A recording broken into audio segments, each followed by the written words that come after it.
Hi, I'm Mr. Cellini, and today we're going to take a look at the global history regions from June 2025.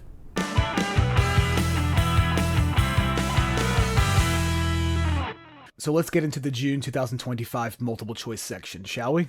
Now, I always check out the source information below each of these documents. Usually you can get some kind of a clue about what the source is about. Asia's pretty broad, right? That could be anything. That could be China, that could be Korea, Japan, Russia. So I'm going to have to read this source to get a sense of what the source is about. For 7 centuries, from the late 12th century until 1868, Japan was ruled by a warrior elite, probably referring to the samurai, right? For over 2 centuries, beginning in the 1630s, the feudal government based in Edo, which is present-day Tokyo, had enforced a strict, quote, closed country policy that prohibited, meaning banned or prevented, Japanese from leaving and foreigners from entering, right? So this is a time period in Japanese history, right? This is from the World in 1750 unit. This is a time where Japan is closing its doors to outsiders, probably because outside influence contributed to a long period of civil war in Japanese history going back long before this. While Europe and the United States experienced scientific and industrial as well as political revolutions and adopted expansionist policies. Okay, so Europe and the United States becoming imperialistic, right? Going out to other parts of the world to make contact and establish trading relationships, maybe even conquering other lands. Japan turned inward, embracing seclusion, which is yet another way of saying isolation. And at least at official levels, venerating, meaning respecting tradition. Okay, so while Europe and the US, like I said, are going out into the world and expanding and making contacts, Japan is turning inward and focusing more on its own traditions. Okay. It's not all bad, though. Cities grew, commerce flourished. Okay, so cities got bigger and trade got better. And literacy became widespread, so more people know how to read and write during this long period of isolation. Peace and relative prosperity spawned. Okay, so things are looking good economically, and it's peaceful. So peace and relative prosperity spawned the vibrant popular culture we can still visualize vividly today through traditional woodblock prints, which first appeared in the 17th century. Still, in the mid-1800s, Japan was a small, introverted, resource-poor, that's an important point there, and fundamentally agrarian society. Okay, so Japan, this is an important theme for Japanese history. Japan lacks a lot of natural resources. Okay, so later in history, Japan's going to have to become imperialistic itself if it's going to acquire the resources to have its own industrial revolution. Okay, but that's not just yet. In the 1600s, Japan is very agrarian, meaning focused on agriculture. So let's continue. Even within the context of Asia alone, it seemed dwarfed in China's shadow in every way, historically, culturally, physically, and on any imaginable scale of human and natural resources. Okay, so basically, Japan is in like second place compared to China, right? China is bigger. China has more of a long history. It's got more resources. It's got more people. So Japan is not quite competing with China on multiple levels. So which claim is best supported by this passage? Meaning, which one of these things is true based on the reading? So I don't need to know a lot of history to get this question right. This is one of those times where the Regents is kind of evaluating your reading comprehension skills. So number 1 says, Japan challenged China for supremacy in Asia. We can't choose that one because the source says that Japan is dwarfed by China, meaning it can't even compete with China. So I don't think Japan is challenging China for supremacy in Asia when China is the way bigger power, right? Choice 2 says Japan relied on natural resources for industrial growth. No, we can't pick that one because the source says that Japan is resource poor. So don't choose choice 2. Notice too how I'm doing process of elimination. That's an important skill, and you should definitely be doing that when you guys take your test. Choice 3 says Japan made great industrial and territorial gains that rivaled world powers. Well, again, it says in the source that Japan's being dwarfed, okay, and agrarian, not industrial, okay. Later on, Japan will be industrial, sure, but not at this time. The source makes no mention of Japan being industrial. Industrial revolution didn't even start yet, not even in England in the 1600s. Okay, there's still going to be agrarian, which is a farming-based society, not industrial. So that leaves choice 4 is our answer. Japan experienced a period of cultural development despite its isolation. Okay, a lot of evidence in the source about isolation, right? They're closed off, but all these good things happened, right? They've got woodblock printing, they've got literacy, they've got trade. Those are examples of cultural development. Okay, so choice 4 for number 1. Question number 2.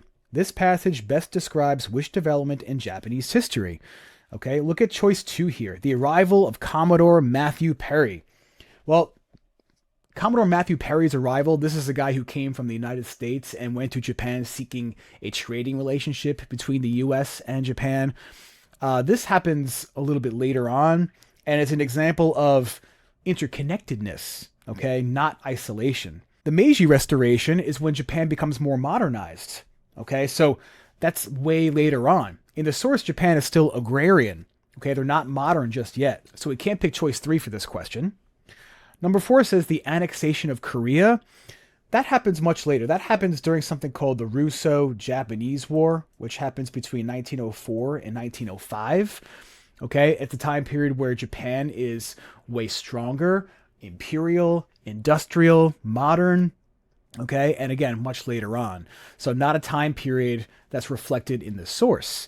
The answer then is going to be choice 1, the rule of the Tokugawa shogunate. Okay, that's the last period in Japanese history before they become modern. It's when they're still focused on their traditions. It's when they're isolated. Okay, so the rule of the Tokugawa shogunate is what's going on in the source. So pick choice 1 for question number 2. Let's keep going. Okay, so questions 3 and 4 go with excerpts from the Declaration of the Rights of Man and of the Citizen, 1789. So this is an important document that was created at the very beginning of the French Revolution, kind of shortly after the storming of the Bastille. It convinced members of the Third Estate that this revolution might actually succeed. So they begin to write a document kind of similar to the Declaration of Independence, basically stating goals of when we create this new government, we're going to actually protect human rights, which was a new idea for the time, right? Influenced by the Enlightenment. So if I were to take a look at all these excerpts here, that's what I'm seeing. Basically Enlightenment ideas finding their way into this document, right? All persons are held innocent until they have been declared guilty, right? That's something that appears in this. That's something that appears in the United States Constitution as well. No one shall be oppressed on account of his opinions, which is yet another way of saying freedom of speech, which is something that Voltaire was supporting in the Enlightenment, right? The free communication of ideas and opinions is one of the most precious of the rights of man, and people should be able to speak, write, and print accordingly, okay? So again, more freedom of speech. So question number 3 says, which group would be most likely to support the ideas presented in this document? Well, it's not going to be the nobility, the clergy, or the royal officials, okay? Because if you remember anything about the French Revolution, those are the top social classes, okay? The nobility and the clergy at the top. The clergy is the first estate, the nobility the second estate. The royal officials are probably part of the nobility in most cases, okay? They're not associated with the Declaration of the Rights of Man. These are not the people leading the French Revolution saying, hey, we need some major changes to support rights for lower class people. They would rather see the status quo. So they're not going to support any radical ideas giving people more freedom because that's going to undermine their own power. So that's going to leave choice 3, the third estate, right? Those are the people that are launching the French Revolution, particularly the educated members of the third estate, inspired by Enlightenment ideas, will create this document and will push for the changes. Okay, question number 4, which claim is best supported by this document? Okay, so again, reading comprehension, right? People arrested should be presumed guilty until proven innocent. No, don't be choosing that. That's the Regents doing its whole opposite thing. Okay, presumed guilty until proven innocent. No. You're innocent until proven guilty. Okay, you have to be proven to have done something wrong before you go to jail. Okay, so this is an opposite. Choice 3 is also an opposite. Religious practices should be limited by the government. No, it says in the source that you have religious freedom, right? It says it in 10 here, including his religious views, right? No one should be oppressed based on religion. So I'm crossing off 3 because that's like the opposite. It's definitely wrong. Freedom of speech should be restricted for the public good. No, restricted is another way of saying limited, or people not really having it. The source says freedom of speech is one of the most precious things that we're going to protect. So I'm crossing off choice 4, and that leaves choice 2 as our answer. The rights of all citizens should be respected with fairness and justice. Okay, again, rights, rights, rights. That's the theme of this source. Let's keep going. Okay, so questions 5 and 6 go along with this map here. At the bottom, it just says Global History and Geography, AMSCO 2004. So I can't get much relevant information from the source information. But at the top, it says Latin America, dates of colonial independence. So Latin America are parts of the Americas that were once colonized by the Spanish or the French, primarily. Okay, so we see a bunch of places here, and then next to them are the years in which those places became independent. All right, and just to give you a little backstory, okay, this is another part of the world that's influenced by the Enlightenment, by the American Revolution, by the French Revolution. Okay, a lot of people that were living down here were people who settled from Europe and brought those ideas with them. Okay, so people like Simón Bolívar, when we're talking about South America, or Toussaint Louverture, when we're talking about independence in Haiti, right? These are people inspired by other revolutions and inspired by the Enlightenment. So let's take a look at the question. Number 5 says, the situation shown on this map was most influenced by so the situation of all these independence movements. German unification, that happens way, way later. Okay, German unification is like Otto von Bismarck, Blood and Iron, 1860s. Most of these independence movements happen in the early 1800s. Okay, so, if German unification happens after the fact, we can't say that it influenced the situation of South American independence, right? If something influences something, it causes something. So this happens, like I said, in the 1860s. So I can't say that it caused these revolutions if the revolutions happened earlier. Hopefully that makes sense. Also, too, German unification is the coming together of German-speaking people to form a country called Germany. That has nothing to do with independence here, right? I said before that independence here was influenced by revolutions in America and in France, and influenced by the Enlightenment ideas. Okay, so it's just unrelated. Balfour Declaration, it's a good thing to know about.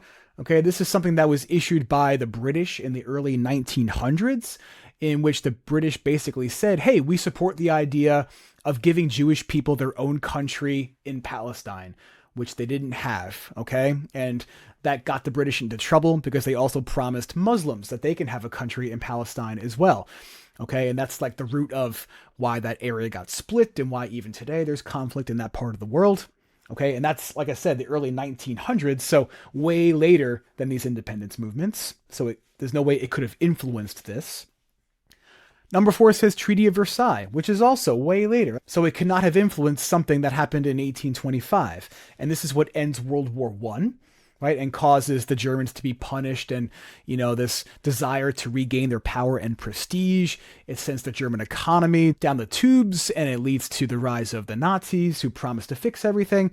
Okay, so again, the French Revolution is what causes or influences revolutions in Latin America. French Revolution, Enlightenment ideas.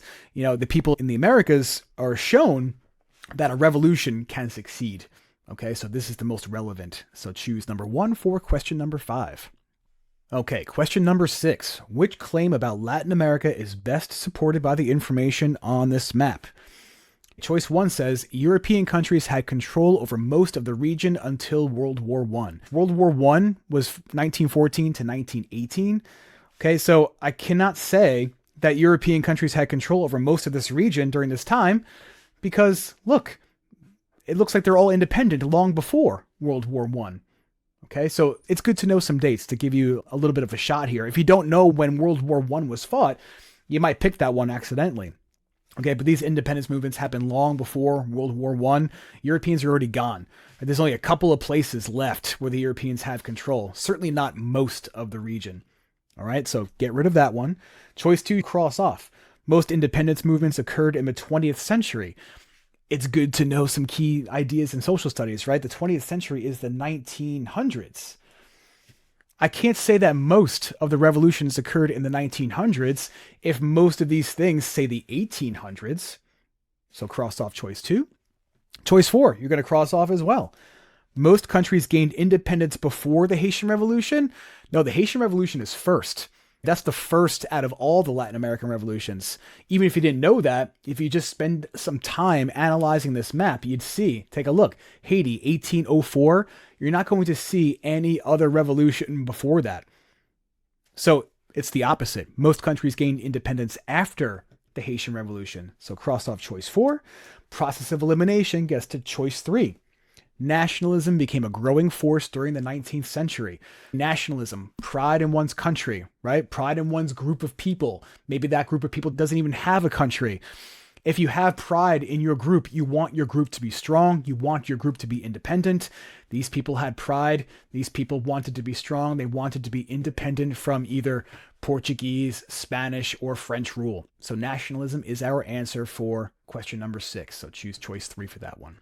Okay, so before we get to questions 7 and 8, if you guys could do me a favor and please like this video and please subscribe to the channel if you haven't already. I'm always putting out fresh content for the global history Regents. And even if you're going into 11th grade next year, my goal is in the very near future to start doing some US history stuff. So maybe you can come back and prepare for your 11th grade Regents exams. Okay, so please do me a favor and hit that like button. I'd really appreciate it. Let's keep going. Okay, so questions 7 and 8 pertain to this source called the Industrial Revolution and the Changing Face of Britain. So here I can tell what the source will be about using the source information. It's going to be the Industrial Revolution. So let's get into it. Agriculture had dominated the British economy for centuries. During the 18th century, which is the 1700s, after a long period of enclosures, we'll talk more about that in a second, new farming systems created an agricultural revolution. One of the things I like to talk about in class is how an agricultural revolution led to an industrial revolution, and we'll make that connection a little bit later. So, an agricultural revolution that produced larger quantities of crops to feed the increasing population. In early 19th century Britain, land was of great political and economic significance. The aristocracy and gentry, which is upper class people, owned much of the countryside. Okay, so rich people owned a lot of the land, which if you remember, that caused a lot of lower class people to not really have a lot of options for land ownership, and many decide to migrate into cities to take factory jobs. So that's the connection, one of the connections between the agricultural revolution and the Industrial Revolution, right? It creates a lot of desperation among people for factory jobs. Perhaps if people were not willing to take those factory jobs, there is no Industrial Revolution, right? Back to the source. And their tenants farmed and reared livestock, meaning raised and cared for, like chickens, pigs, cows, stuff like that. New tools, fertilizers, and harvesting techniques were introduced. I like to talk about something called the seed drill, which is like a cart that injected seeds into the ground, like kind of automatically, and that made planting a lot more efficient, which resulted in increased productivity and agricultural prosperity. Okay, so having technology and more fertilizers and better harvesting techniques made farming more productive, meaning grow more stuff, and it also led to prosperity, like economic success. Indeed, despite the phenomenon of urbanization, which is people moving into cities, and industrialization, agriculture remained a principal provider of employment in the provinces, so the countryside, both supporting and being supported by industry. So having farm products supports industry, right? You have to have that too. People living in cities, they still need to eat, right? And they can't farm in the cities, so you need to have farming outside the cities. Geographical specialization of products was established, with southeastern England specialized in grain, for example, and Scotland in breeding cattle and sheep. So different parts of England specialized, meaning focused on different parts of agriculture. A lot of sheep in northern England and Scotland, so focus on that. A little bit warmer in southern England, so you can grow grain, for example. Paper money, such as that from Yorkshire or Herefordshire, illustrates the importance of farming through idealized images of agricultural bliss. Okay, this passage would be most useful for, let's do some process of elimination. Choice 1 says, studying how urbanization affected British government policies. Well, it's just not in the document. There's nothing here about how urbanization affected government policies, right? Or how the government made new laws as a result of urbanization. It would do that, don't get me wrong, but it's not in the passage. Okay, so please cross off choice number 1. It's based on the passage. They're testing your reading comprehension here. Look at choice 3. analyzing the distribution of natural resources in Britain. The source doesn't talk about the resources of the Industrial Revolution. Okay, it doesn't mention coal. It doesn't mention iron. So we're crossing off choice 3. Choice 4, cross that off too. Understanding how the agricultural revolution led to British imperialism. You can make a connection there, but this source doesn't make that connection. Maybe it talks a little bit about how the agricultural revolution helped the industrial revolution, but not imperialism. Okay, basically, just to understand that connection, I guess you can make the case that the agricultural revolution caused people to move into cities in search of factory jobs. Once the British are producing things in factories, you need more natural resources and you need new markets for your mass-produced goods. And that would encourage British imperialism, which is taking over new places. So I just made that connection for you. That's not here, though. So you cross off 4. So that means our answer is 2. Explaining the economic benefits of the agricultural revolution in Britain. Benefits meaning good stuff, right? And the source does say that the agricultural revolution contributed to prosperity. That's another way of saying benefits or success. Okay, so choice 2 for question 7. Number 8 says, what was one way British farmers responded to the changes described in the passage? Okay, we're going to cross off choice 1. The enclosure system was eliminated. Well, first of all, the source says a long period of enclosures. So it's something that's continuing to go on. So I'm crossing that off for that reason. And the enclosure system was a critical part of the agricultural revolution. The enclosure system or the enclosure movement was when basically the British government allowed for private ownership of the lands, whereas before a lot of the lands were commonly held or commonly used by a lot of people to do farming. Now they're selling the lands to the highest bidder, and the rich people grab up more of it than others, which makes sense, I suppose. And they're putting fences around their lands and not letting commoners have access to those lands anymore, right? So common people, poor people, they can either become like tenant farmers, meaning maybe rent a portion of the landholder's property, or they give up farming completely and move into the cities. So that's going on at the same time as the agricultural revolution. It doesn't end, it just continues. Plus the source says it's happening, right? So nothing's ending or being eliminated here. So cross off choice 1, cross off choice 2. Agricultural productivity in Britain decreased. That's the opposite again, right? Productivity increased. It says it right in the source. So cross off 2, cross off 4. Most farmers in the provinces fled to the countryside. No, that's not the case. Okay. Another opposite answer. This is a time period where many farmers, for various reasons, right? Because of the enclosure movement, because machines are replacing the need for as many farmers, people are not going into the countryside anymore. Many people are leaving the countryside and settling in cities. Okay, so we're crossing off choice 4 because, again, it's the opposite.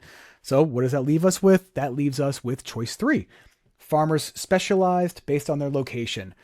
Okay, process of elimination gets us there, but it also mentions that specialization happened. It's in the source, right? People in northern England who maybe have colder temperatures can't do as much farming, so they focus on livestock.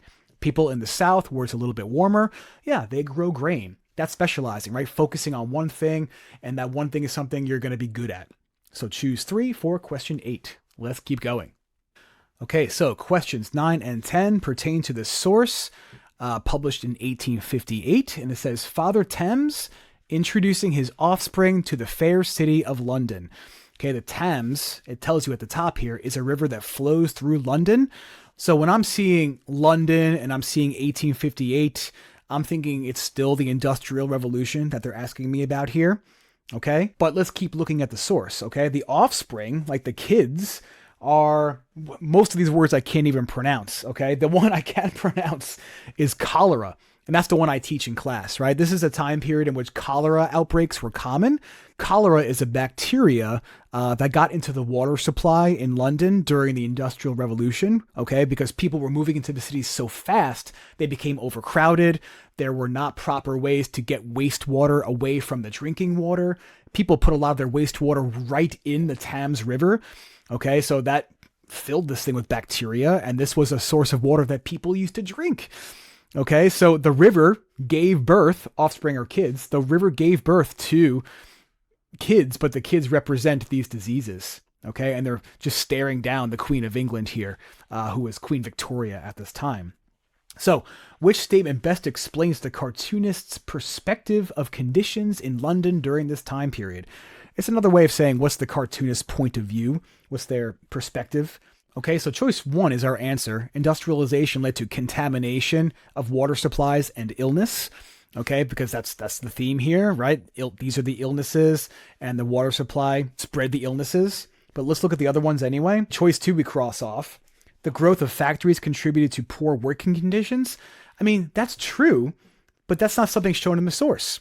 Okay, so the cartoonist is not commenting on those things. So we're crossing off choice 2. Choice 3, urbanization caused a scarcity of food and mass starvation. That might have been the case. It might have been hard to get food in the cities sometimes, but again, that's not the theme of the source, right? The source is not talking about a scarcity of food, it's talking about disgusting water. Choice 4, the church offered support to those living in urban poverty. I see a church off in the distance, but I don't see any person associated with that church, nor do I see any help. Okay, I just see the queen kind of standing here and just staring down these people. I don't really see even the queen doing much to help in this picture. Maybe she looks kind of upset, but she's not a member of the church. Okay, so we're crossing off choice 4 as well. So again, choice 1 for question 9. Number 10. What was the cartoonist's purpose in creating this illustration? Like, why did the person do it? Cross off choice number 1. To attract people to settle in London. This is not a commercial. Hey, move to London. It's great here. It's kind of like the opposite, like maybe stay far away. So I'm crossing off choice 1. Cross off choice 2. To promote Queen Victoria's humanitarian efforts. That's a tough one, but humanitarian efforts means efforts to help. Okay, there's no evidence of anyone being helped here. If it's not shown in the source, I cannot make a claim that the cartoon is to promote humanitarian efforts. Okay, so cross it off. Cross off choice 4. To raise public awareness of the impacts of irrigation. Irrigation is like digging ditches to move water around. Okay, no one's digging any ditches here. There's no irrigation being done here. We're not moving water from one place to another. It's just the river, right? That's not a man-made canal. So choice 3 is our answer. To encourage the government to make reforms. This is one of many examples from the time period of the media bringing the disgustingness of industrialization to the attention of the public. Okay, this is a time period in Britain that's often referred to as, believe it or not, the Great Stink. Because since so many people polluted the Thames River, it just smelled really bad. Okay, so between the media and the horrible smell, eventually they would take action. Okay, one of the things they do is they raise money and pass a law saying, hey, we're going to build this new sewer system, which kept wastewater away from drinking water. Okay, so eventually, yes, the government will make changes, but the awareness has to come first. So choose 3 for number 10. Let's keep going. Okay, questions 11 and 12 go with this map here titled Africa and Asia, 1880 to 1914. And we should always take a look at our map key, right? So the map key shows that all these different patterns here represent lands controlled by Europeans. Okay, so for example, I see a lot of land that has these horizontal stripes indicating French-held territory, right? French West Africa. I see more French territory over here, which would be like modern-day Vietnam and Cambodia. Back then they called it French Indochina. I also see a tremendous amount of land controlled by the British, right? Which is this dotted pattern. South Africa, Rhodesia, Egypt and Sudan, Nigeria, Australia, India. It goes on and on and on. New Zealand, okay? So based on this map, which 2 countries acquired the most foreign territory? This is tedious because you have to use process of elimination. You have to look at each one of these countries, find them on the map key, and look at what they did. Okay, I know the answer because no one could compete with the British at this time in terms of territories acquired. You know, they used to say the sun never set on the British Empire because it was so big that somewhere in their empire the sun was still in the sky. But even if you didn't know that, you can figure this out. Okay, 1 is the answer, but look at choice 2 here. The Netherlands and Belgium. Certainly British and French territories dwarf what the Dutch came up with here. Dutch people are from the Netherlands. Belgium, there's not much here. Belgian Congo, that's basically it. So certainly French and British territories combined are larger than Belgian and Dutch territories, right? So we cross off 2. Spain and Portugal, even less. Spain's got basically nothing. They've got the Philippines, which is tiny over here. They've got this tiny little piece of Western Africa. Portugal, what do they got? Angola. Do they even have anything else? A couple of territories over here in East Africa. So again, just French territory is bigger than all that. So we cross off that. Germany and Italy, even less. Okay, Germany and Italy basically just got going as modern countries in the mid to late 1800s. They were kind of late to the game of imperialism.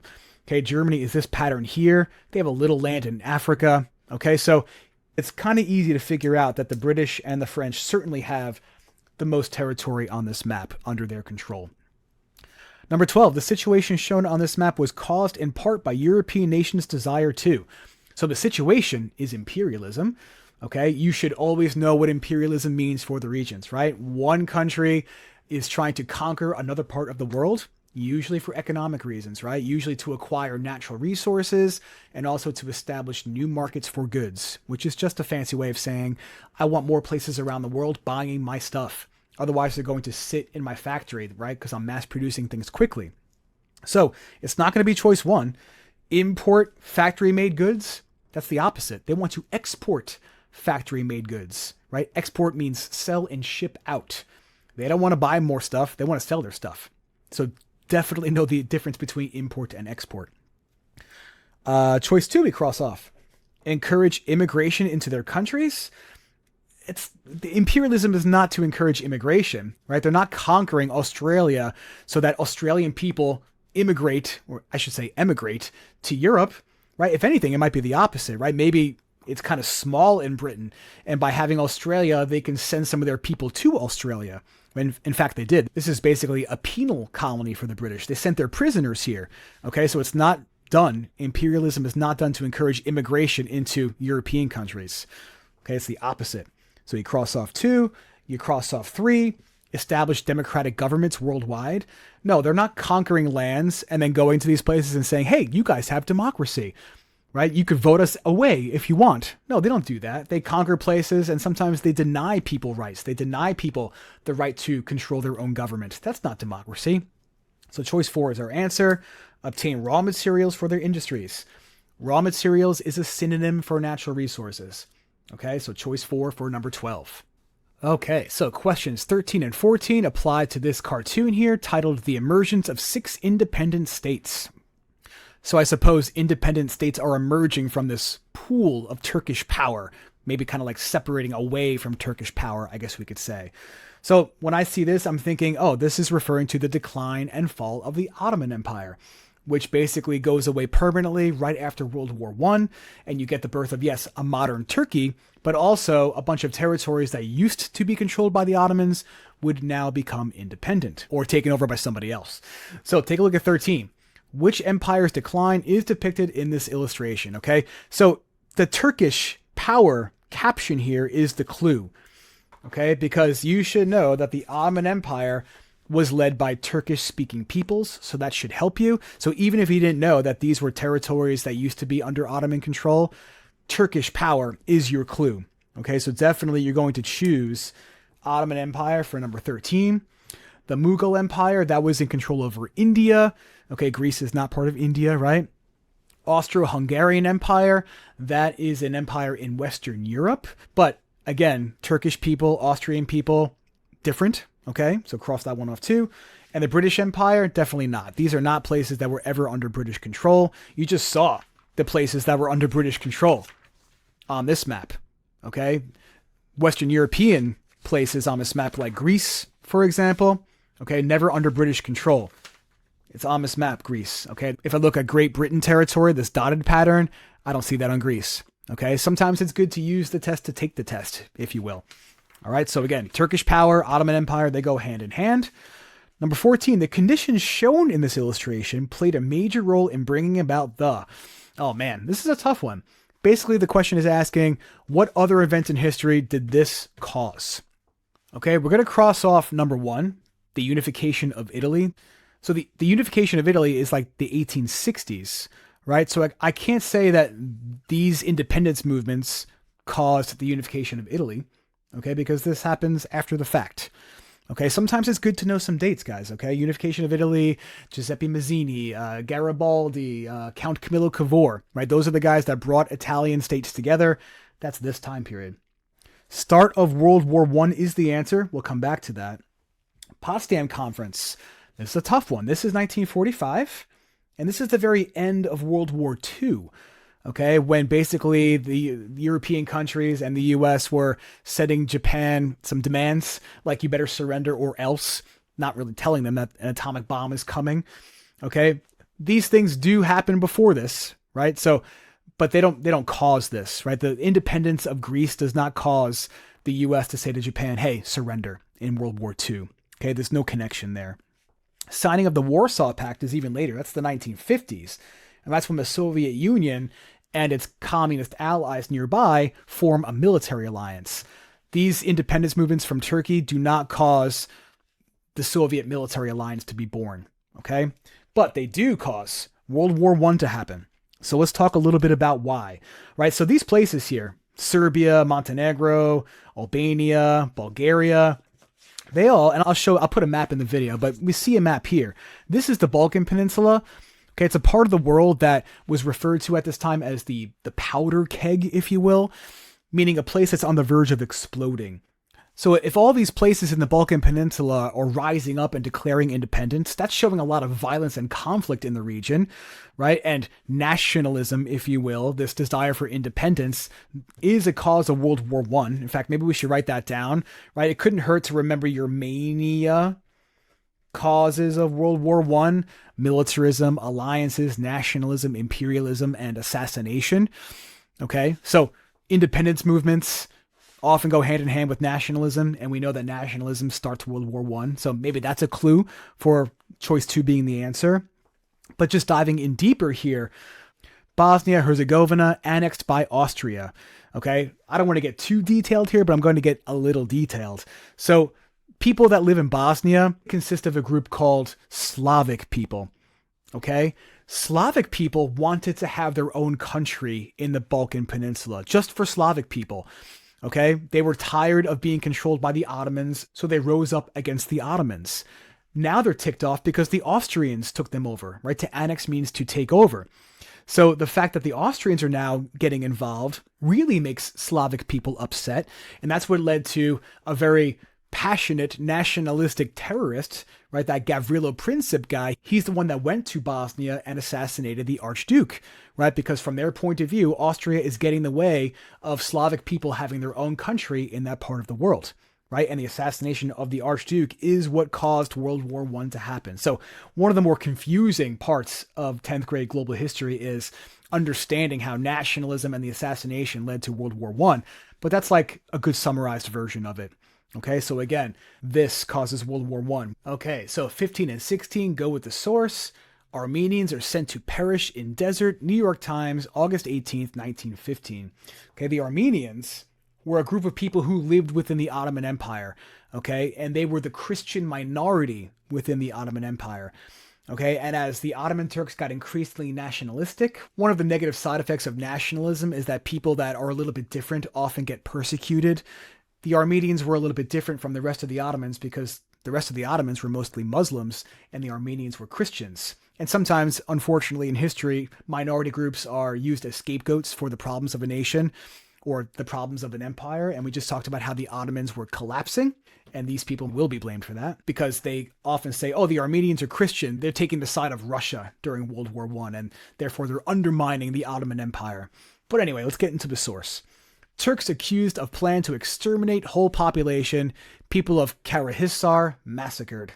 I apologize if I'm mispronouncing that. Okay, the Turks are accused of a plan to exterminate a whole population. We have a word for that. The word is genocide. Sometimes you might hear ethnic cleansing. London, Wednesday, August 18th. The Daily News has received from Anurin Williams, who is a member of parliament, a copy of a letter from Constantinople, dated July 13th, describing the terrible plight of the Armenians in Turkey. Okay, plight means people going through tough times. The letter says, we now know with certainty from a reliable source that the Armenians have been deported, meaning sent away, in a body, meaning group, from all the towns and villages to Cilicia to the desert regions south of Aleppo. The refugees will have to traverse, meaning walk or tread, on foot a distance requiring marches from 1 to 2 or even more months. So basically, people accused the Ottomans of sending the Armenians on like death marches. Like, hey, we don't want you in our empire anymore, so we're going to force you out and we're going to walk you until you just die along the way. That's what I mean by death march. So, question 15 says, which group faced treatment most similar to the group addressed in this article? This should be an easy one. Okay, if I'm talking about genocide here, there were only a few genocides that you learned about this year in social studies class, right? You learned about the Holocaust. You learned about the genocide in Cambodia. You learned about a genocide in Rwanda, for example. The First Estate in pre-revolutionary France, they were not the victims of genocide. Okay, they were the group with the power and the prestige, right? The French in Haiti, they were not exterminated by the Haitians. They were kicked out of Haiti during the revolution, but there was no genocide there. Indians under the British Raj. British Raj is the time period in which the British were in control over India. And maybe Indians lost self-government and lost some rights, but they were not subjected to extermination.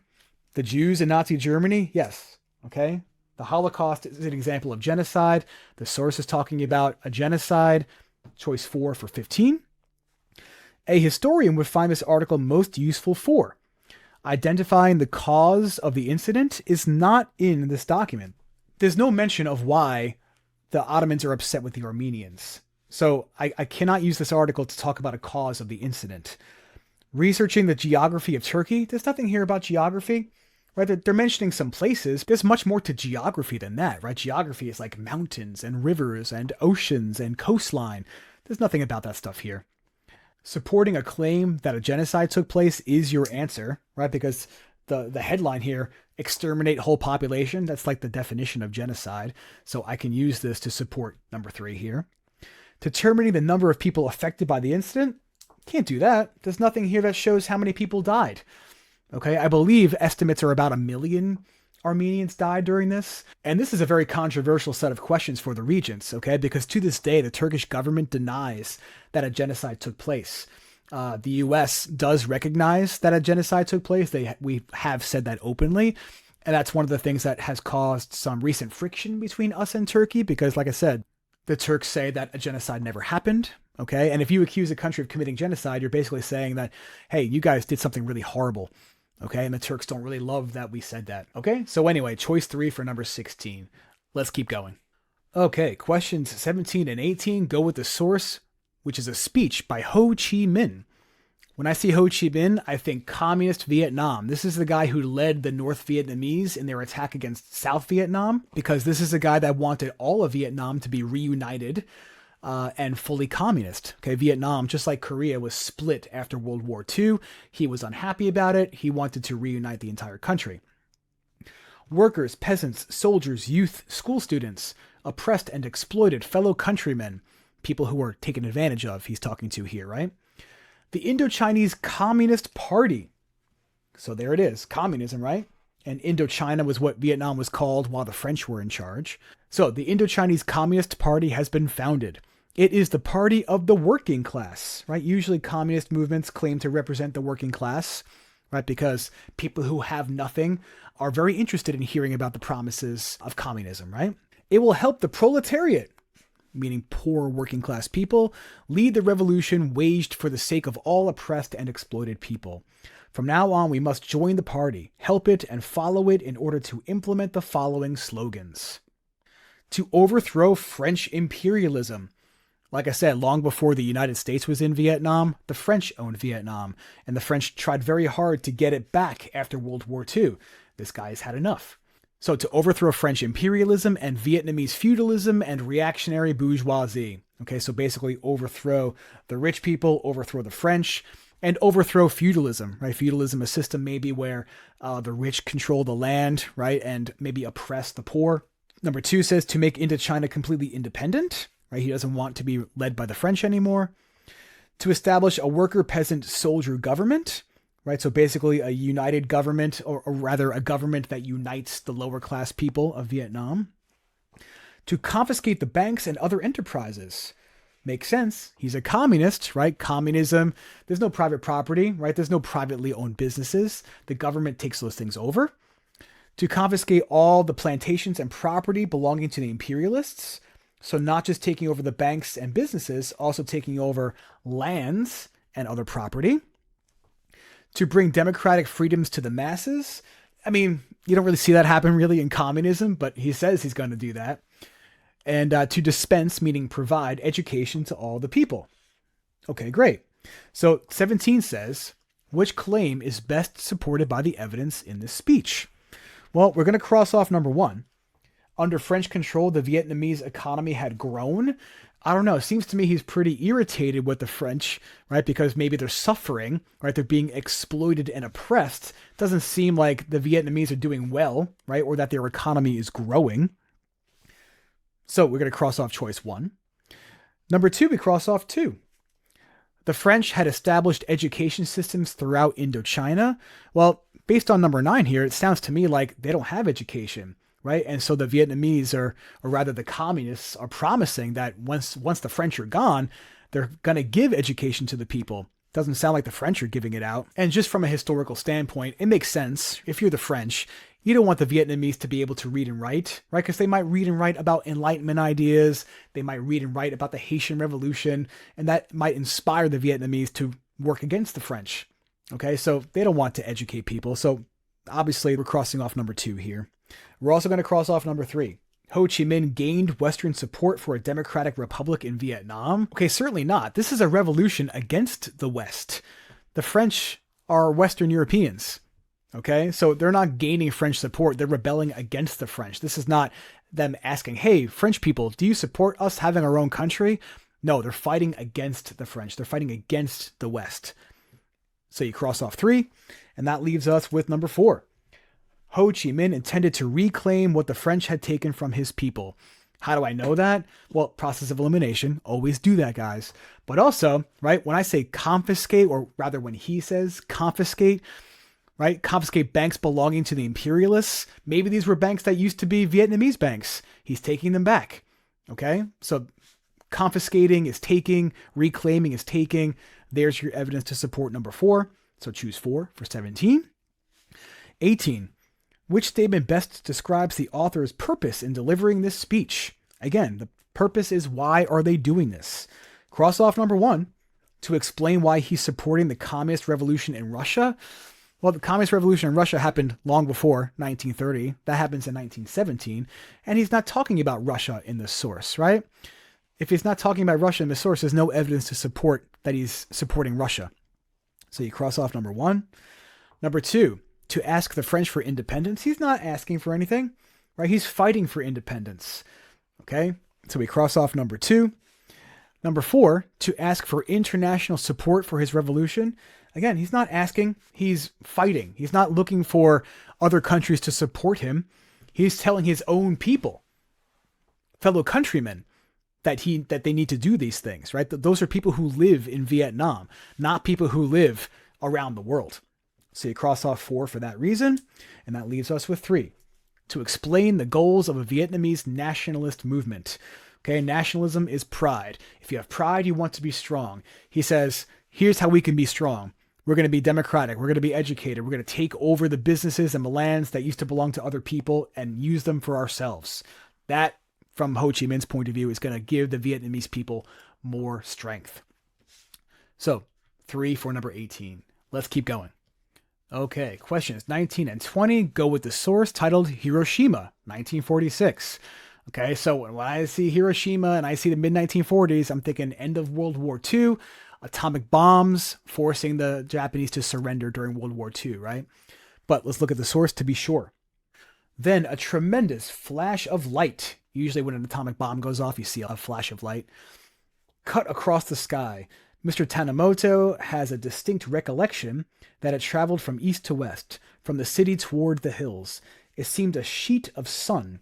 Both he and Mr. Matsuo reacted in terror, and both had time to react, for they were 3,500 yards, or 2 miles from the center of the explosion. Right, so the center of a nuclear blast has the most destruction, and then this shock wave happens after the fact. So they saw the flash, and now they're thinking, oh man, we better run. We better go get cover or something. Mr. Matsuo dashed up the front steps into the house and dived among the bedrolls and buried himself there. Mr. Tanimoto took 4 or 5 steps and threw himself between 2 big rocks in the garden. He bellied up very hard against one of them, right? So he got like smacked against the rocks.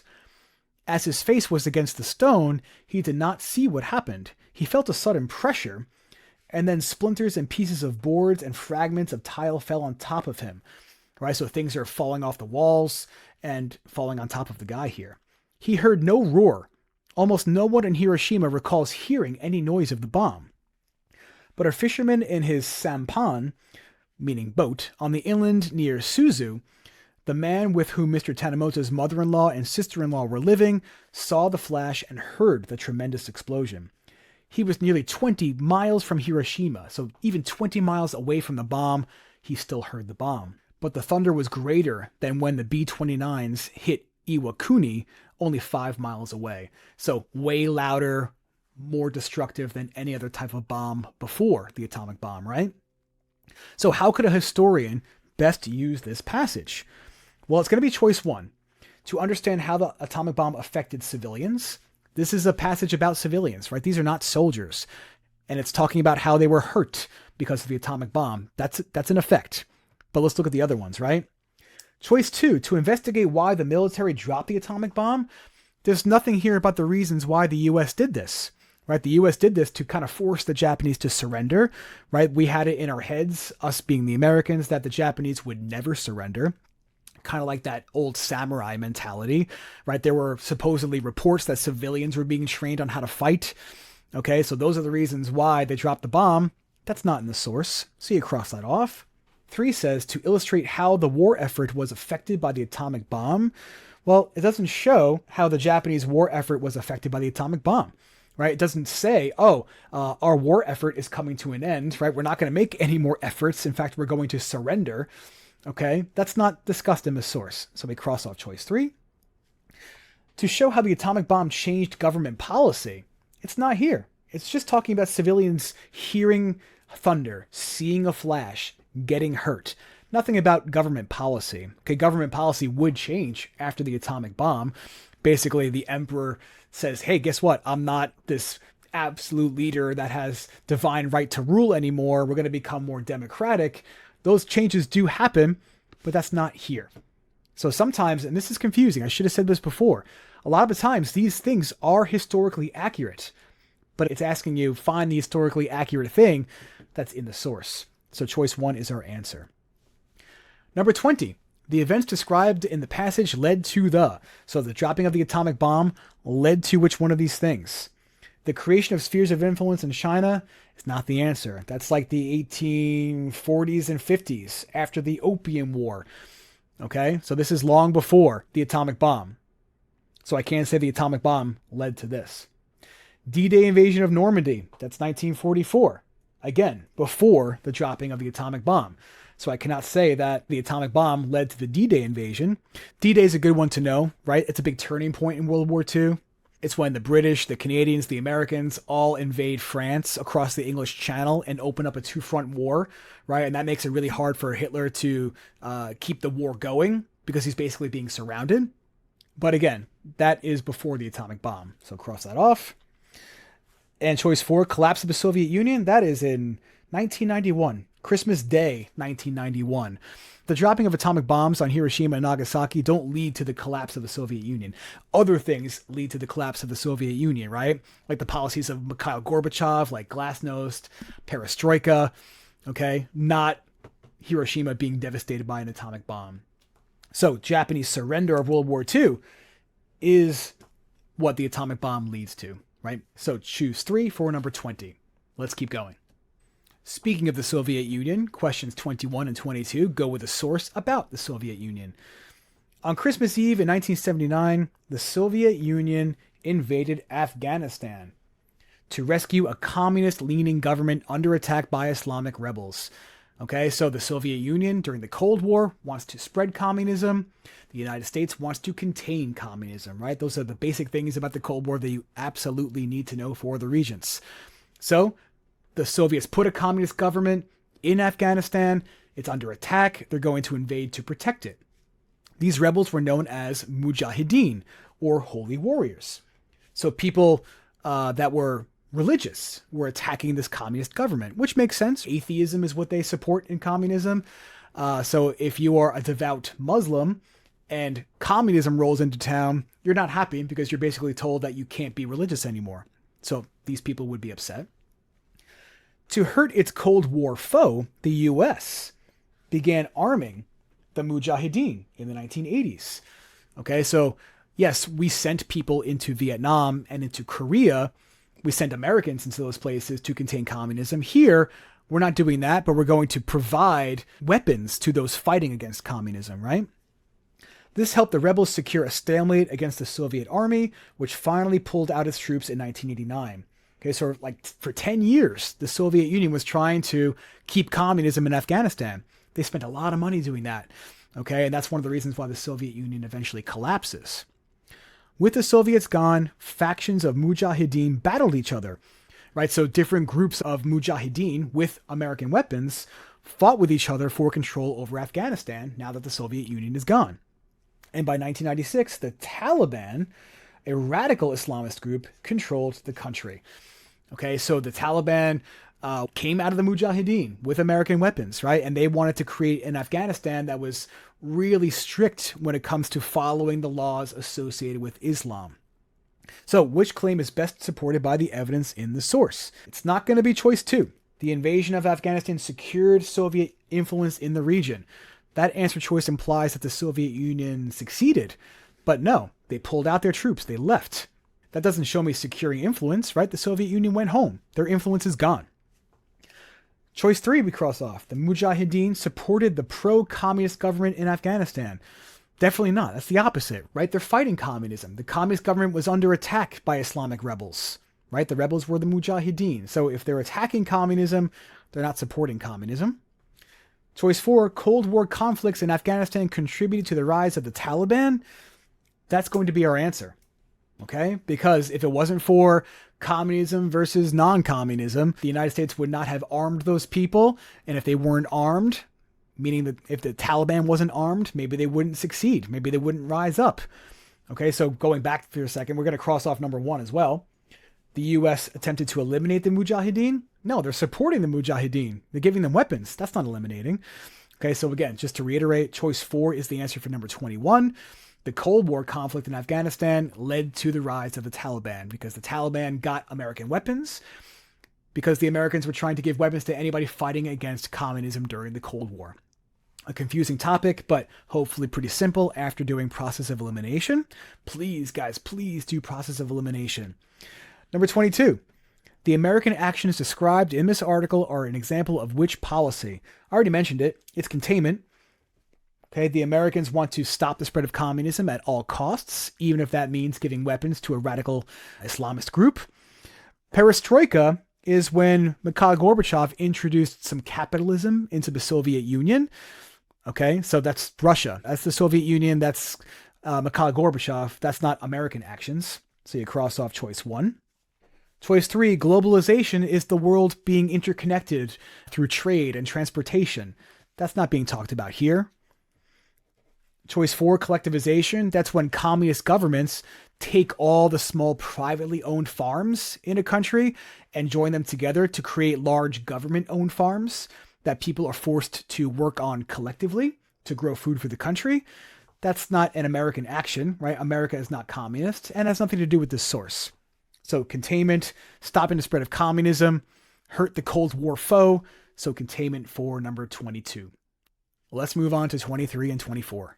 Okay, we've got a few more, right? There are 28 questions in the multiple choice section on the Regents. So 2 questions about Gorbachev. His resignation speech, December 25th, 1991. A resignation speech means he's stepping down, right? To resign means you quit. And like I said before, that happens in 1991 on Christmas Day. So let's see what he has to say. This is kind of a moment of shame, I suppose, embarrassment in a way, because he has to step down as the leader because his country does not exist anymore. But the process of renovating the country, so changing and making better, and radical changes in the world community turned out to be far more complicated than could be expected. Right? So the process of trying to help his country by doing perestroika and other policies we'll get into a little bit later was certainly complicated, right? And it led to the downfall of the Soviet Union. However, what has been done ought to be given its due. So kind of saying, hey, we did some good stuff. This society acquired freedom, right? Because communism was over. Liberated itself politically and spiritually. So religion comes to the Soviet Union, or now Russia, I guess we could say. And this is the foremost achievement, which we have not yet understood completely because we have not learned to use freedom. So democracy, basically saying democracy is going to be new. Okay, we don't really know how to do elections and stuff just yet. We're going to figure it out as we go. However, work of historic significance has been accomplished.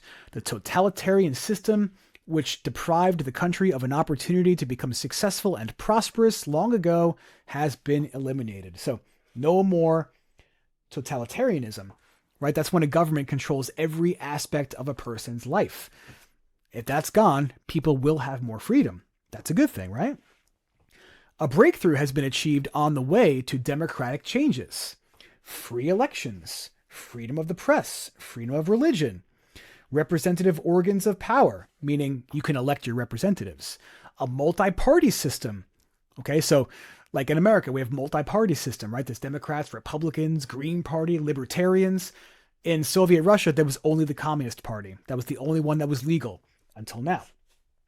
Human rights are recognized as the supreme principle, so they're now prioritizing rights, whereas before, maybe not so much. The policies described by Gorbachev in this speech refer to. So this is tough, but you can use some process of elimination to get you through. If you can cross off a couple, that'll help. We can cross off number 1 right away. Nuclear proliferation is the spread of nuclear technology. Spread of nuclear technology is not what is being discussed in the speech. So you cross that one off. The other ones might be trickier to cross off, but if you know some of these words, which is why we're here, right, to study these things. Détente is a period of easing tensions between the US and the Soviet Union during the Cold War, and this is in the 1970s. Okay, there were some efforts in the 70s to kind of limit how many nuclear missiles are going to be built on either side. They even put in some plans to dismantle some nuclear missiles. Okay, so again, easing tensions between the US and the Soviet Union, that's not here, right? This is about the fall of the Soviet Union. This is the end of the Cold War. So you cross off 3. Non-alignment is when some countries decided during the Cold War to not pick a side. Countries like India did not want to become allied with the US, right? And the US was in that NATO alliance. It still is. So India did not want to be part of NATO. India did not want to be part of the Warsaw Pact, right? The two competing military alliances. Because think about that, right? India is newly independent in the late 1940s. They are in no position to commit themselves militarily at this point. They want to focus on building their country and being strong, not having to commit soldiers to battle. So non-alignment means not picking a side, remaining neutral and independent. So that has nothing to do with the source. So we're picking choice 2 here, glasnost. Glasnost is a Russian word for openness, meaning Gorbachev is providing his people with freedom of speech, right? And the ability to protest, because he thought if we can encourage protest and freedom of speech, we could find out what's wrong with our country and then try to do some things to make it better. But that just leads to so many protests and so many demands from parts of the Soviet Union to break free that it ultimately contributes to the end of the Soviet Union. Okay, so that is more connected to this than anything else. Number 24 is an easy one. This speech is most closely associated with the end of which international conflict? Okay, well, the speech is written in 1991. The Korean War and the Vietnam War were long over. Vietnam War ends in, depends how you look at it, but the US troops start to leave in 1973. The Korean War, even though technically it hasn't officially ended, which I know sounds confusing, but active fighting between North Korea and South Korea ends in 1953, which is long before 1991. So those are easy to cross off. So now I have these two. We know it's the Cold War, right? Because this is all about communism and the end of the Cold War and stepping down from the country's leadership role. So choice 3 is our answer. But let's talk about the Persian Gulf War for a second. We don't see this one on the Regents too often anymore. This also takes place in the same years, 1990 to 91. Okay, this is when a country called Iraq, which at the time was led by this dictator called Saddam Hussein, Iraq invaded a neighboring country called Kuwait in order to seize control of its oil. And the U.S., in an attempt to safeguard the oil supply coming out of the Middle East, we sent troops there to get Saddam Hussein out of Kuwait in order to make sure that oil could still be traded with other countries around the world. Okay, so same time period, but that has nothing to do with Gorbachev resigning as president of the Soviet Union. So you cross off choice number 4. So again, when he quits being the president of the Soviet Union and Russians get some freedoms, that's the end of the Cold War. So choose 3 for question 24. We've got a few more. Let's keep powering through, okay? Okay, a map, right? So a little bit of a break from the reading, but maps can be tricky. Okay, this one says got water. And it says some countries already face grave water shortages. Others have an abundance, meaning a lot, but lack the means to deliver it from lakes, rivers, and aquifers to consumers. So sometimes countries have water, but you can't get to the water, or you can't get the water to people who need it. Map key. Circle areas represent top 10 countries with the most freshwater resources per capita. So meaning places that have a lot of water, right? Iceland, a lot of water per person, right? Per capita means per person. So on average, your average person living in Iceland has access to a lot of water. Okay, the dark gray says areas where fresh water is in short supply per capita. So basically places where people don't have access to a lot of water. So based on this infographic, which region is experiencing the greatest freshwater shortage? Okay, so I have to look at all these places and find them on the map, right? So I'm not going to be looking for a place that's circled, right? Because the places that are circled have the most water. This is asking me about places that have a shortage. So it's going to be places that are shaded gray. So this is the eastern part of Europe. There's nothing here. I don't see a circle or dark gray. So if there's no dark gray, I know for sure at least that there's no shortage. So I can't say that they have a great freshwater shortage if there's no dark gray in Eastern Europe. So I'm going to cross off choice number 1. Southwest Asia. Okay, so this is, again, testing your knowledge of the directions and knowledge of where the continents are. It's good to know some geography, guys, right? So here's Asia. North, south, east, west. So southwest would be like over here. And guess what? This is an area that's shaded gray. Area in short supply of water. So that could be our answer. South America. Okay, I see some dark gray in South America, but certainly less dark gray than Southwest Asia. Okay, so if I'm comparing the two, Southwest Asia has a greater freshwater shortage than South America does. But let's look at Australia. Nope, no dark gray in Australia. Okay, so again, it couldn't hurt to know where the continents are, and it couldn't hurt to know your north, south, east, west. Because if you knew those two things, this is easy, right? So Southwest Asia is our answer. And you should know that Southwest Asia is basically a synonym for the Middle East. This is a part of the world that's mostly desert. Deserts don't have a lot of fresh water. Okay, so maybe you could just remember Southwest Asia is the Middle East, and Middle East is a lot of desert. So maybe that helps. Okay, so number 2 for question 25. 26 is a table titled Timeline of Key Moments in United Nations History. Okay, the United Nations started off as a peacekeeping organization at first after World War II, and it was meant to replace the League of Nations. The UN would be more powerful than the League of Nations. The US would participate in the United Nations. The US did not participate in the League of Nations. But if I were to look at this timeline here, I see that there's a lot of stuff going on in this timeline that the UN is doing that's not just about peacekeeping, right? Universal Declaration of Human Rights is adopted in 1948. So the UN is going to be promising in that declaration that it will support and defend human rights around the world. 1956, okay, here we go. First full-fledged peacekeeping force deployed, right? That's the original purpose of the UN. So in the span of just a few years, just 8 years, they're doing 2 different things here. 1961, World Food Program established, okay, an organization within the UN to get people food who need food.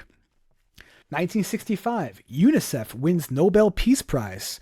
Okay, UNICEF is the United Nations International Children's Emergency Fund. So, again, an organization within the UN to help kids in developing countries. Okay, so again, something different from peacekeeping. So, getting people food, helping kids get access to an education, peacekeeping, defending human rights. Sounds like the UN is doing a lot of things. Look, the UN is now trying to stop the spread of nuclear technology. Proliferation is spread. Okay, so a new task for the UN. International Women's Year. UNESCO names 12 initial sites for protection. Okay, the UNESCO is the United Nations Educational, Scientific, and Cultural Organization. And sites that are named UNESCO sites are protected, okay, and are not going to be destroyed. So protecting historical sites like the Egyptian pyramids are UNESCO sites. Kyoto Protocol, it's on the region sometimes. This has to do with climate change. Okay, basically in 1997, the United Nations was trying to get a whole bunch of countries on board with the idea of limiting carbon emissions, because people are starting to talk in the late 90s that carbon emissions kind of trap heat on the planet, which is not good. Okay, so again, another task for the UN. Sounds like they're doing a lot of stuff. So question 26. This timeline would be most useful to a person attempting to prove which one of these things? Cross off number 1. How effective the work of the UN has been in addressing epidemic disease outbreaks over time. This is a list of the things that the UN has done and when they've done them. It doesn't tell me if they've been effective or not. Okay, sometimes these things have failed. Okay, climate change, still a problem. Right? Poverty is still a problem. Protecting human rights is still a work in progress. So some of these things are not very effective, but they still try. Okay, so I cannot tell effectiveness with a timeline. So I cross off choice 1 here. 2 says the degree to which the UN has been able to promote women's rights in developing regions. Well, it does mention something about women in the timeline, but again, I can't evaluate the degree to which the UN has been able to promote those rights. Looks like they're trying. Okay, how have they been successful at promoting women's rights? I don't know. It doesn't show me that. It just shows me that they've tried, not whether or not they're successful. Choice 3 we cross off as well. The extent to which environmental policy has been supported by member states of the UN. It looks like they're trying to push for climate change. Okay, but again, I can't tell if all the countries that are in the UN are on board with this. So the Kyoto Protocol, the US was not on board with that. A modern version of this is the Paris Climate Agreement, which I believe was a 2015 agreement that the United States is not part of. Right, so we can't tell from this timeline whether or not all the member states of the UN are on board. The US is a member state. Okay, again, all it is a list of things they've tried to do and when. So choice 4 is the best answer here. This is a hard question, right? Choice 4, the range of UN efforts maintaining peace and providing humanitarian aid. Range means a whole bunch of things that they've tried to do. They've tried to promote peace. And when I say they provide humanitarian aid, I mean do things to help out humans. Right? Do things to help women, do things to protect rights, do things to get people food, do things to promote education. That's all examples of humanitarian aid. Okay. And they've done many different types of humanitarian aid in that timeline. Okay. So choice 4 is the best answer for 26. A very tough question. Okay. So this is tough because look at this, guys. 2018 current events do come up on the Regents. Okay. This is a document about a current event that's making connections to something from the 1920s and 30s, but still, it's current. So let's take a look. Mr. Erdogan, that's how that's pronounced. Okay, this is a Turkish guy. He's the current leader of Turkey. So Mr. Erdogan's opponents fear that his re-election to a newly empowered presidency after constitutional changes last year will give Mr. Erdogan almost unchecked authority to push his agenda even further and fundamentally alter Turkish society. So basically, kind of like Vladimir Putin, the Turkish government made some changes, basically giving Erdogan less checks and balances. He can act more like a dictator in his country. Not a full-on dictator, but he's got way more power than he had before.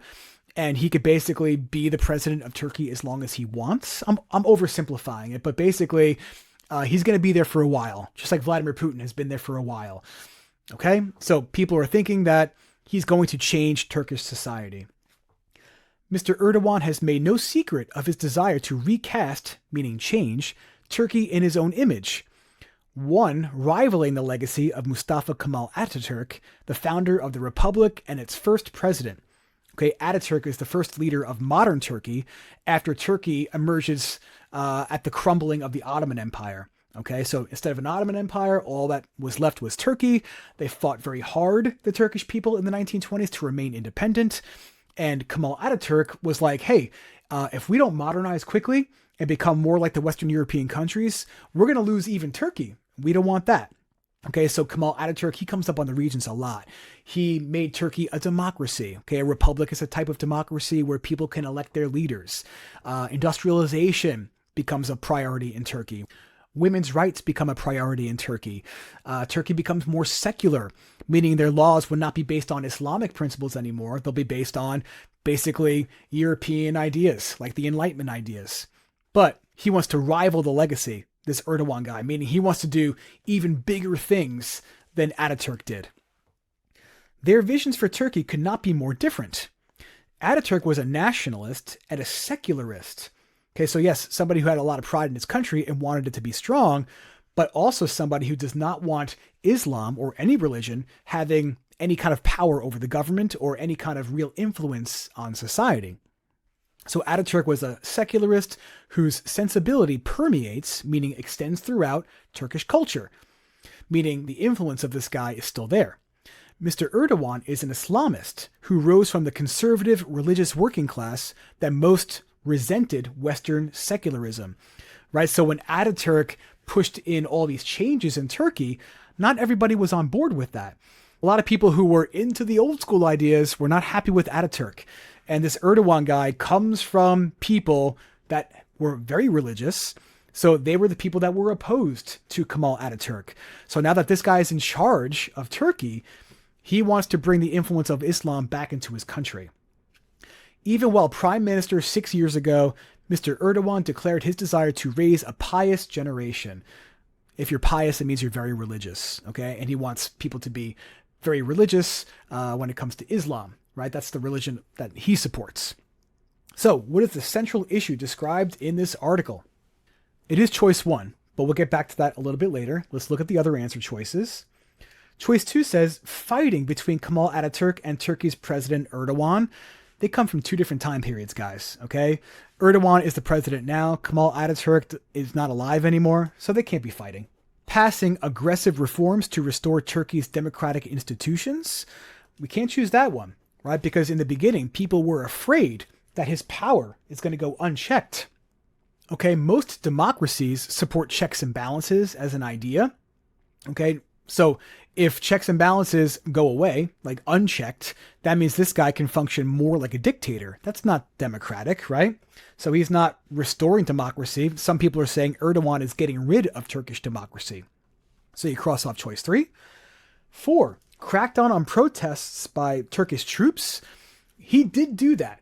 There was a rebellion against this guy made by some members of the Turkish military a couple of years before the document. And he did crack down on those protests, but that's not what this article is about. So we cross off number 4.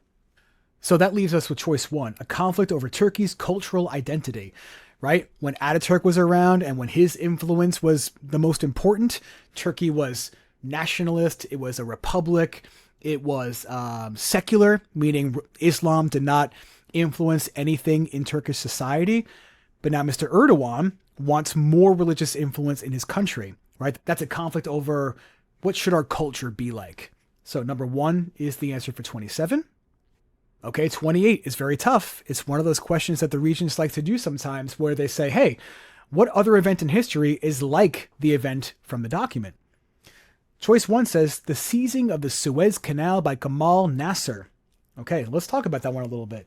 In 1956, Egypt took over the Suez Canal, which was owned and operated by the British. Okay, the Suez Canal allows you to sail a boat from the Mediterranean Sea into the Red Sea. Okay, a canal is a human-made waterway that was owned by the British. When this guy was the president of Egypt in 1956, he took that thing over in an attempt to make Egypt stronger. Okay? That action does not really resemble what's going on in the source, right? What's going on in the source is more religious influence being pushed forward by a leader of a country. Okay, so seizing of the canal has nothing to do with more religion for the canal. It just doesn't make any sense. So you cross off choice 1. I'll go back to choice 2.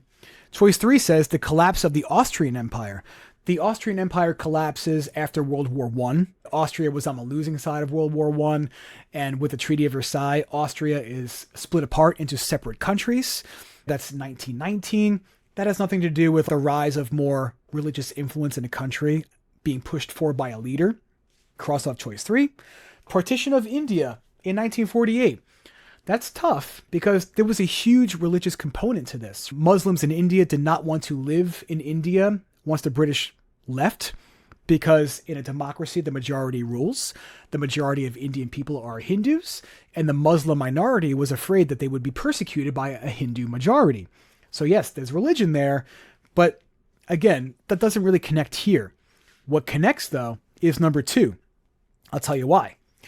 The Islamic Revolution of 1979 in Iran. So the story is very similar to this.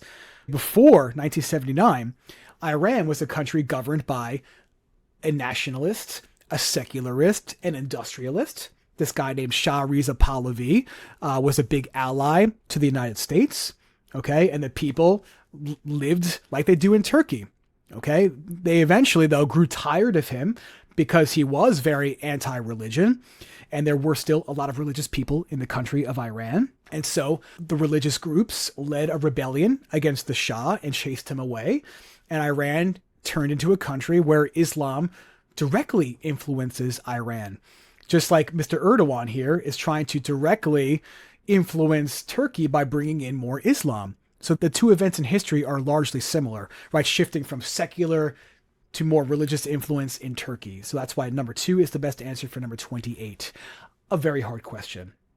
Okay, so that does it for the multiple choice section from the June 2025 Global Regents. Please, like I said, guys, check out my other videos. I've got a ton going over other multiple choice sections, the CRQ sections, the enduring issues essay, because again, the Regents has been the same in terms of format since 2019, and they love to ask the same thing in different ways across many of these tests. So you can learn a lot by going back and watching the videos from the old tests. So please do so. And if you could hit the thumbs up on this video, again, I'd appreciate that. And most importantly of all, good luck with your studies. Take care.